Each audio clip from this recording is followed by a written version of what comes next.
partir de onde paramos no domingo passado. Domingo passado, nós trabalhamos um parágrafo do texto que estamos trabalhando com o Kardec sobre o resumo teórico do móvel das ações humanas, que é um texto em que Kardec analisa a dimensão da liberdade espiritual que temos, independente da nossa condição, mas particularmente aqui na Terra, no mundo das formas, no mundo em que transitamos plasticamente por uma escola de aperfeiçoamento, em que a dor, os desafios, as provas, as expiações são comuns à nossa experiência. E nesse parágrafo que trabalhamos no domingo passado, ele fala de uma doutrina comum. O que é uma doutrina comum? O que ele chama de doutrina comum? É aquela que parte da ideia de que temos uma natureza humana e que essa natureza humana seria poderosa sobre as nossas ações. Evidentemente que isso estaria de certa forma vinculado àquilo que entendemos como até o instinto, né? Então nós temos fome, nós temos desejo sexual, nós temos sede, nós temos um instinto de sobrevivência. Quando a gente tem frio, a gente quer se aquecer, quando a gente está muito calor, a gente quer, né, se refrigerar e assim por diante. Isso faz parte de uma determinante natural, etc. No entanto, mesmo isso, para a condição humana, e aí nós não vamos falar mais de uma natureza humana, mas de uma condição humana, de um conjunto de condições contextuais em que nós nos inserimos no mundo, né, na nossa experiência, na nossa vivência, ainda assim nós somos senhores daquilo que fazemos de nós mesmos, né? Isso explica por quê, por exemplo, tem gente que faz greve de fome. Eu gosto bastante de citar essa ideia da greve de fome, porque ela é extremamente antinatural. Ela, né, diz não a uma tendência, uma determinante muito animalesca, muito primitiva, muito fundamental da gente, que é satisfazer a fome. Eu tenho fome, eu quero comer. Um sujeito que resolve fazer um protesto, né, através de uma greve, ele está dizendo não a isso que é mais primitivo. O que isso significa? Que nós temos sim a capacidade de dizer não. E essa capacidade de dizer não é a experiência mais radical daquilo que podemos conhecer pelo nome de liberdade. Somos seres da liberdade e nada nos determina. No momento em que nada nos determina, nós também somos os únicos seres totalmente responsáveis por aquilo que fazemos de nós mesmos.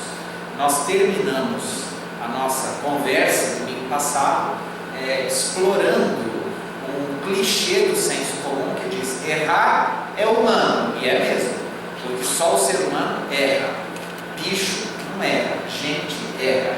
E por que erra? Erra porque é livre. Se não fosse livre, não erraria. Estaria determinado a fazer A ou B ou X ou Y. Como nada nos determina, nós escolhemos, então nós somos os únicos que inclusive somos capazes de errar. E isso é um paradoxo do ponto de vista evolutivo. O que é um paradoxo? É uma ideia contraditória em si mesma. Por que é um paradoxo? Porque ao mesmo tempo que sermos livres é um sinal de evolução no processo anímico, se planta e bicho não têm liberdade, eles são inferiores a nós. Então, se nós já somos livres, isso significa que na escala evolutiva, tanto biológica quanto espiritual, mesmo que planta e bicho tem espírito, né, tem, segundo Kardec, os espíritos da codificação têm princípio inteligente, que em algum instante do processo evolutivo se tornaram espíritos, né, na condição de espíritos. Se nós já somos espíritos e livres, nós somos mais evoluídos que bicho e planta. Por outro lado, exatamente essa qualidade que conquistamos no processo evolutivo, que é a capacidade de escolher, de pensar, de raciocinar, e portanto o exercício de liberdade, é que cria as condições estratégicas para os nossos comprometimentos. Por isso que é um paradoxo, né? Ao mesmo tempo que eu sou livre, isso é uma evolução, é justamente o fato de eu ser livre que me permite errar. E errando, eu começo a me comprometer, eu posso criar aí acidentes e incidentes no meu processo evolutivo, né? Nesse sentido, nós estamos entregues, enquanto espíritos, a nós mesmos radicalmente. Nada será capaz de anular essa nossa característica. No entanto, nós não somos seres que vivemos isoladamente. Inclusive, a nossa existência em si já implica a relação com o outro, com o mundo, com as coisas. Eu só sei que sou porque há pessoas que me dão feedback que eu existo. O dia que eu olhar à minha volta e as pessoas não me reconhecerem mais, de duas uma, eu desencarnei. Ninguém está me notando. Eu estou na rua e de repente começo a atravessar as pessoas. Então eu estou desencarnado. Ou eu estou num pesadelo. Enquanto pessoas estiverem me reconhecendo, eu existo. E é esse reconhecimento do outro que me dá certeza de que eu existo, inclusive. Eu vivo no mundo, então eu como, bebo, lido com objetos que estão aí no meu universo, à minha disposição, que estavam aí antes de eu reencarnar e assim por diante, e ninguém vive totalmente sozinho. Essa é uma impossibilidade matricial, fundamental da condição humana. Como nós não vivemos sozinhos, a gente está o tempo todo com o outro, as escolhas que nós fazemos implicam sempre um conteúdo ético, porque toda vez que eu escolho algo negativo, eu crio uma ambiência negativa de dor e sofrimento em torno de mim, que me envolve de certa forma a minha ambiência, a atmosfera que está em torno de mim e que eu me projeto nela, e assim o outro. Então, sob esse aspecto, todos nós somos não só responsáveis por nós mesmos, mas também, enquanto coletividade, por aquilo que construímos em termos de mundo à nossa volta.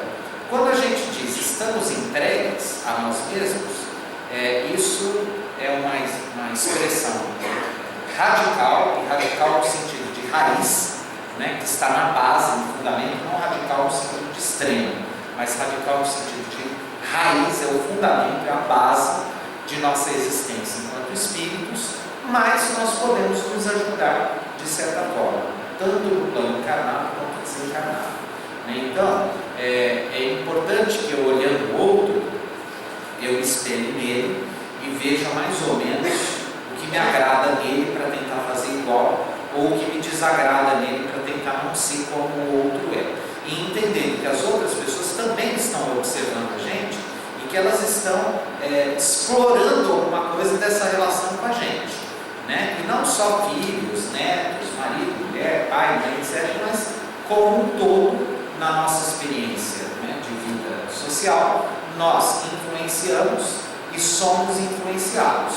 E aí há uma diferença fundamental, que é a diferença entre influência e determinação. Nós somos influenciados o tempo todo, influenciamos o tempo todo, mas nós não determinamos as atitudes de ninguém e ninguém determina as nossas atitudes, porque no fundo é a gente que faz as escolhas, principalmente aquelas mais importantes da nossa vida. Então, o que é a doutrina comum que Allan Kardec aborda? Seria essa que dizia, olha, ele errou porque a carne é fraca, ele errou porque não resiste, ele errou porque também, daquele jeito, qualquer um faria. Não faria.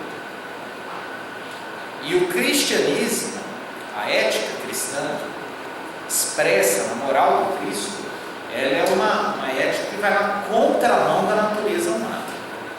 Então, por exemplo, quando Jesus coloca perdoai 70 vezes, 7 vezes, dai a outra face, perdoai e orai por aqueles que vos perseguem com calúnia. Quando ele propõe isso, é uma mudança de jogo. Como assim? Vamos imaginar que a nossa experiência no mundo é um jogo. Somos nós e o mundo. De um lado, vamos imaginar um jogo de xadrez. De um lado, a gente está jogando, do outro, a vida, o mundo e tudo que não sou eu. Do ponto de vista imediato, é um jogo que está determinado a que eu perca do ponto de vista material. Todos vamos desencarnar. Então, ninguém vai sobreviver à morte, do ponto de vista físico.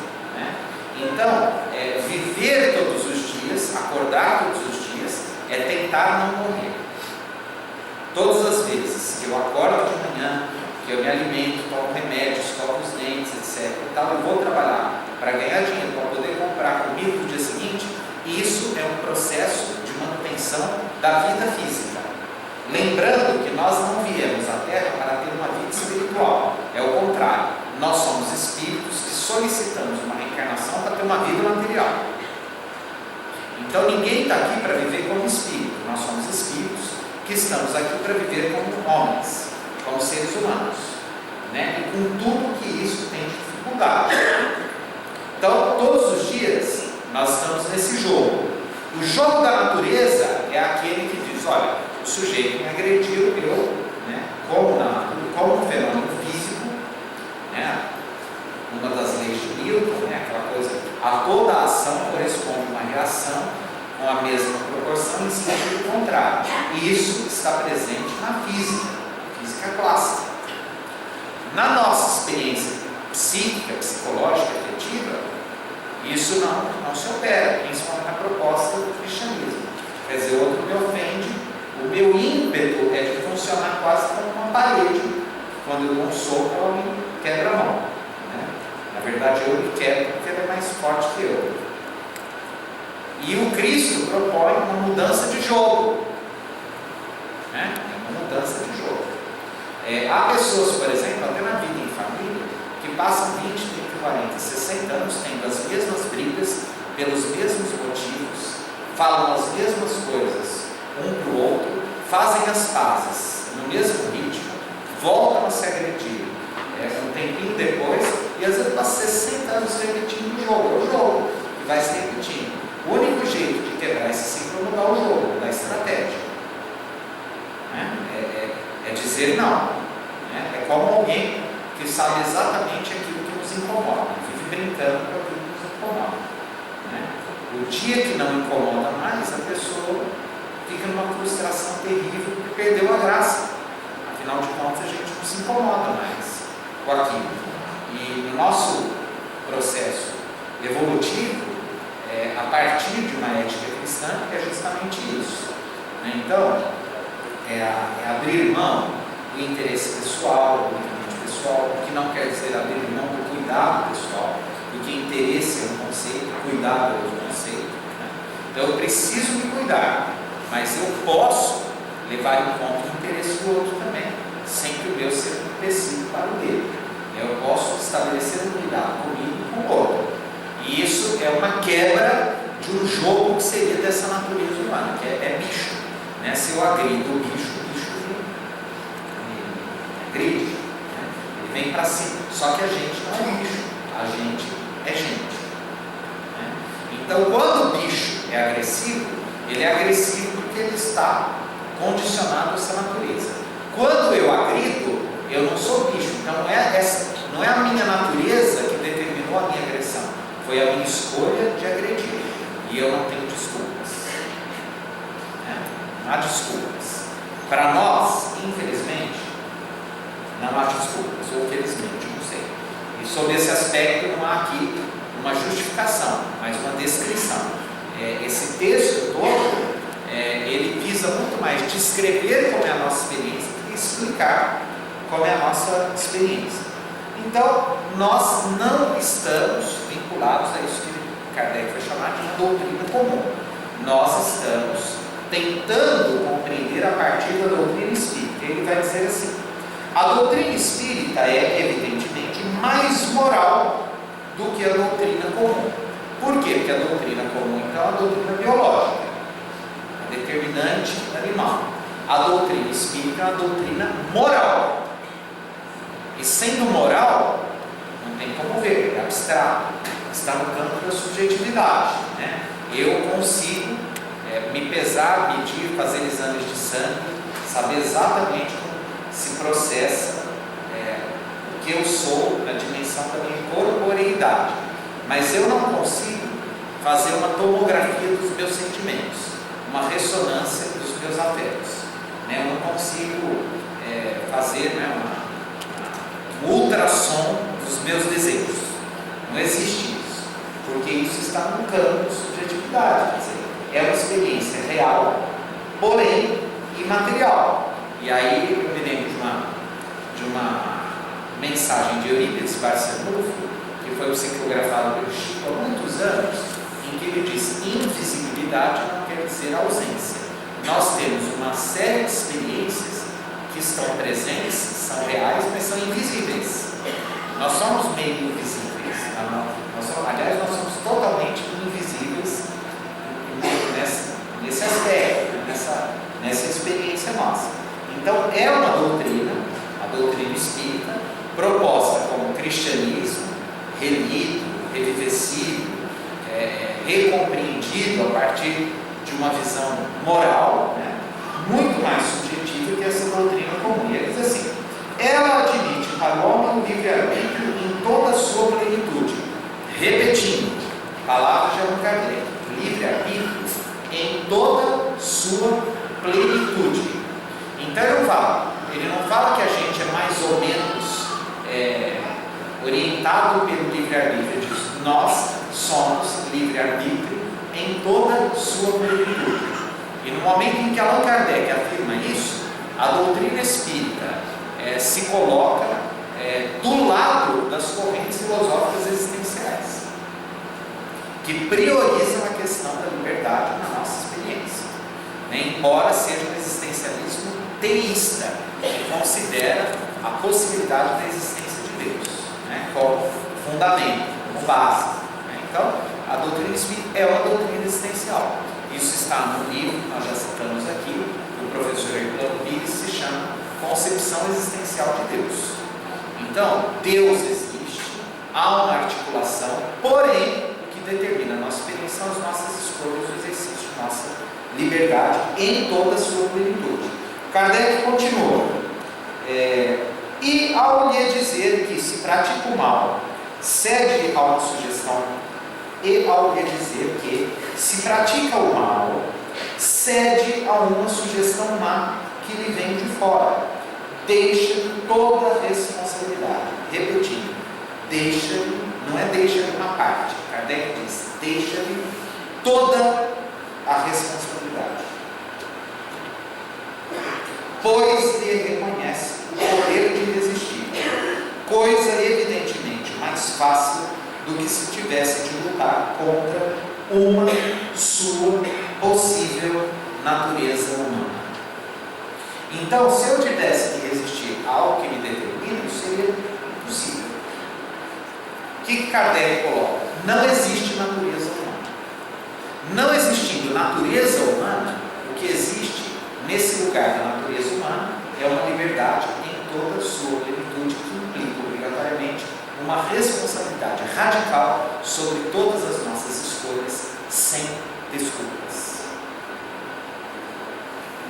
Então, aquela coisa: mas também olha o que ele fazia comigo, também olha o que eu sofri, eu sou assim, mas também olha a minha vida. Isso é colóquio clássico para atormentar bovinos, ou seja, conversa agora para vai dormir. Segundo, não fica chique, né? Colóquios clássicos para atormentar zicos. E aí, continua, vamos lá. Kardec investigar. Assim, segundo a doutrina espírita, não existem arrastamentos irresistíveis. Não existem arrastamentos irresistíveis. É muito chato ser espírita. Por quê? Porque não tem saída, não tem desculpa, não tem assim: só um pouquinho. Não é assim, não. Você é o capeta da sua vida. Não tem essa culpa do outro, o obsessor, o não tem. Olha aqui, segundo a doutrina espírita, não existem arrastamentos irresistíveis. O homem pode sempre fechar os ouvidos à voz oculta que o solicita para o mal no seu corpo íntimo. Como o pode fechar a voz material de alguém que lhe fale? Tem um amigo muito engraçado, que esses dias eu estava conversando com ele, que morava em São Paulo, e ele disse que estava indo para a academia, ou para Canadá, e aí chegou um cara assim, e virou para ele e falou assim, cutucou ele assim por trás, falou falou assim, era durante o dia, chegou por trás e disse assim: ô mano, você é dos movimentos? Ele ficou morrendo de medo do que ele responderia. Aí ele vai, eu gosto do movimento, assim, pelos direitos.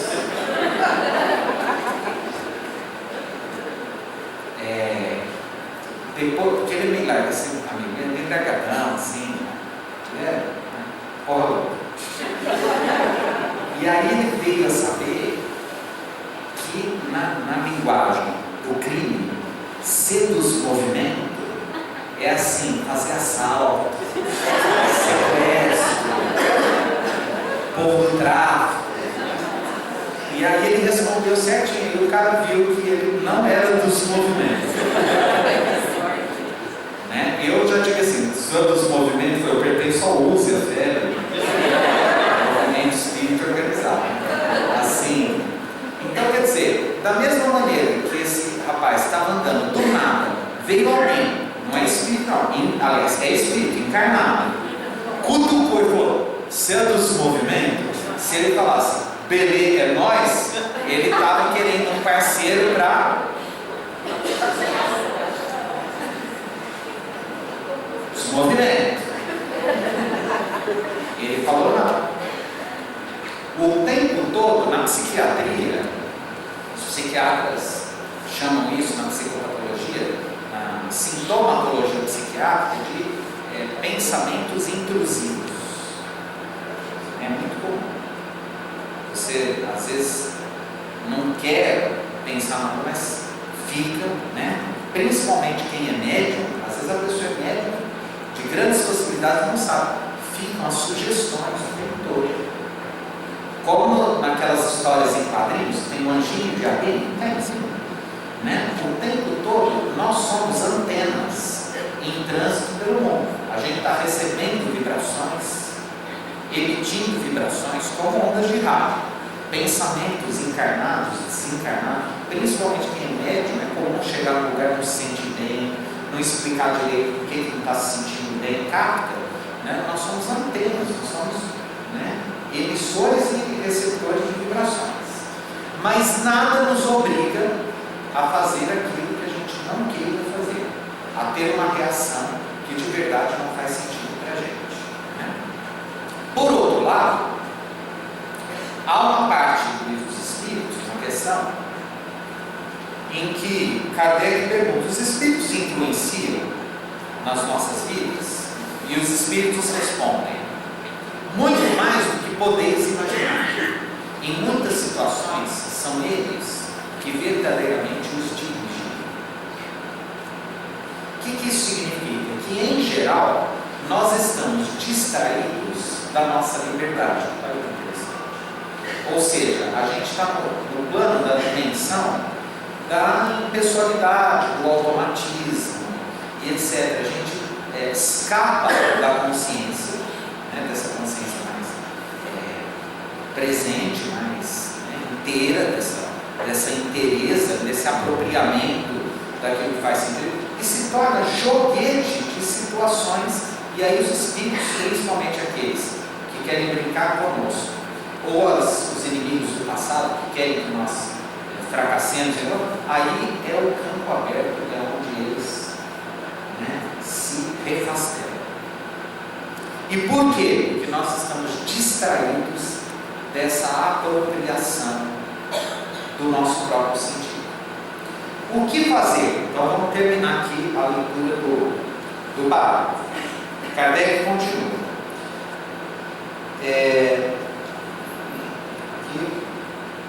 Para o mal do seu domínio, ele, no caso o homem, o pode, pela sua vontade, pedindo a Deus a força necessária e reclamando para esse fim a assistência de bons espíritos. É isso que Jesus ensina na sublime forma da oração dominical, quando nos manda dizer: e não nos deixeis cair em tentação, mas livrai-nos do mal.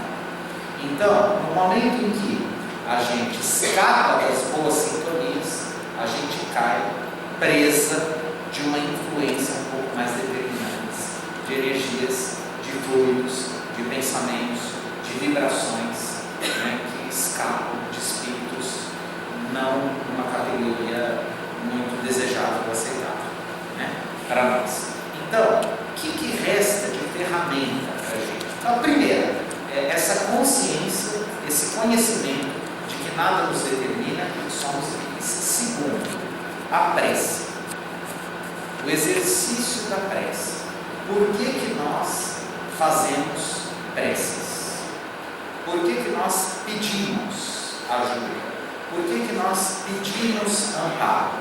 Essa resposta nós vamos desenvolver no domingo que vem. Tá bom? Então nós vamos falar sobre a ação da prece no próximo domingo, como que ela se dá à luz da teoria espírita. Que Jesus nos abençoe, nos proteja, nos ampare.